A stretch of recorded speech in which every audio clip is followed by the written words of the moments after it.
रानी केतकी की कहानी हिंदी के पुराने गद्य के क्षेत्र में इंशाअल्लाह की कहानी का महत्वपूर्ण स्थान है। हिंदी गद्य की उस आपूर्ण अवस्था में आधुनिकता का स्पर्श रखने वाली रानी केतकी की कहानी अपनी मौलिकता के कारण भी इसका अलग ही महत्व है। श्रृंगार परक होते हुए भी इस कहानी में अश्लीलता नहीं है, सांप्रदायिक धर्म या ईश्वर प्रेम का आडंबर भी नहीं है। कहानी कला की दृष्टि से आधुनिकता का स्पर्श होने पर भी रानी केतकी की कहानी आधुनिक कहानी कला से बहुत दूर है। यह एक लंबी कथा है, कहानी नहीं है। घटना और चोहल से परिपूर्ण इस कथाकृति का उद्देश्य मात्र मनोरंजन है। इसमें कोई केंद्रीय भाव नहीं है, ना चरित्र चित्रण है, ना वास्तविक जीवन स्पर्श और ना देशकाल निरूपण। इसका प्रारंभ अनावश्यक और अनाकर्षक है। प्रारंभ में जो ईशवंदना भाग है उसका मूल कथा से कोई संबंध नहीं है। यह कहानी वस्तुतः फारसी की मसनवियों और दास्तानों की अनुगता है और एकांता कल्पना प्रस्तुत है। दास्तान की शैली में इसे खंडों में विभक्त किया गया है। खंडों के शीर्षक वाक्य रूप में हैं। रचना वर्णनात्मक है, संवाद बहुत कम है। केतकी और मदनवान के बीच का वार्तालाप अच्छा है। इसका कथानक राजकुमार राजकुमारी के प्रेम विवाह प्रसंग का है, जो पुरानी कहानियों के अनुसार योगी, चमत्कार और युद्ध के प्रसंगों से गुफित है। यह कहानी पुरानी पद्धति पर है। अतिमानव, अलौकिक तत्व, चमत्कारपूर्ण घटनाएं, पात्रों के चरित्र चित्रण का अभाव, कौतूहलता, कृत्रिम प्रतिपादन शैली, भाषा का चापलव्य, संवादों की न्यूनता, अनावश्यक रूप से रागों बाजों की सूची आदि इसे पुरानी परंपरा से जोड़ती है। कहानी की जो परिपाटी चली आ रही थी, यह कहानी उसी परिपाटी से संबंधित है जिसमें जादू व तिलिस्म को महत्व दिया जाता था।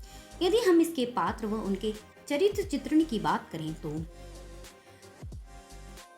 पात्र सब हिंदू हैं, परंतु उन पर मुस्लिम संस्कृति का प्रभाव देखने को मिलता है। राजकुमारी केतकी जायसी की पद्मावती और वजही की हुस्न की भांति कमाकुला सुंदरी हैं।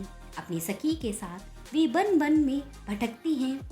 वह भारतीय नारी की भांति भाग चलने का प्रस्ताव ठुकरा देती है। धैर्य एवं स्थिरता के साथ परिस्थिति का सामना करती है। वह साहसी, चतुर, व्यवहार कुशल है।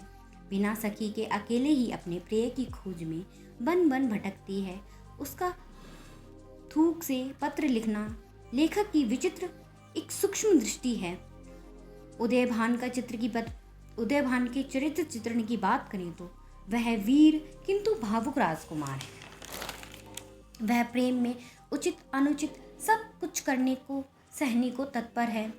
प्रणय में आक्रमण होकर आहे भरने वाला, भाग चलने का प्रस्ताव रखने वाला प्रेमी, जो कि फारसी प्रेमियों की परंपरा से संबंधित है। केतकी की मित्र मदनबान उसके चरित्र को स्पष्ट करने और कथा विकास में सहायता देने के लिए लाई गई है। अन्य पात्र अस्पष्ट, महत्वहीन हैं। यदि हम मनोवैज्ञानिक औचित्य की बात करें तो इंशाअल्लाह मानव स्वभाव से तो सुपरिचित प्रतीत होते ही हैं, लेकिन उनका नारी स्वभाव संबंधी अध्ययन काफ़ी सूक्ष्म और व्यापक है। उनकी रानी प्रेम में विघ्न उपस्थित करने वाले गुरु जी से दंडवत तो होती हैं, पर उनके अपने जी से अपने मन में बहुत सी गालियाँ भी देती हैं उनको। उसका भाग चलने का प्रस्ताव ठुकराना नारी स्वभाव के अनुकूल है। माता पिता से डरना, प्रेम होने के बाद भी अपने को संयम रखना, आवश्यकता होने पर अपनी सखी से कपट करना, केतकी की चरित्र की ये सारी बातें इंशा के नारी स्वभाव विषयक ज्ञान को प्रमाणित करती हैं। प्रेम पद्धति और श्रृंगार की यदि बात करें तो हम इसकी केंद्र में इस कहानी का केंद्रीय वाहक वस्तु प्रेम है। धर्मनिरपेक्ष विशुद्ध प्रेम। यह प्रेम की पद्धति भारत और फारस दोनों के संस्कार से लिए हुए हैं। श्रृंगार उत्तेजक न होकर साधारण है। विरह भारतीय दृष्टि से शुद्ध विरह न होकर पूर्व राग है। प्रथम मिलन का वर्णन अनावश्यक लगता है। वह विवरण एक तरीके का वाग्जाल मात्र है। हिंदू जीवन का ज्ञान। जायसी की तरह इंशा को भी हिंदू पौराणिकता और हिंदू जीवन का अधकचरा सा ज्ञान था।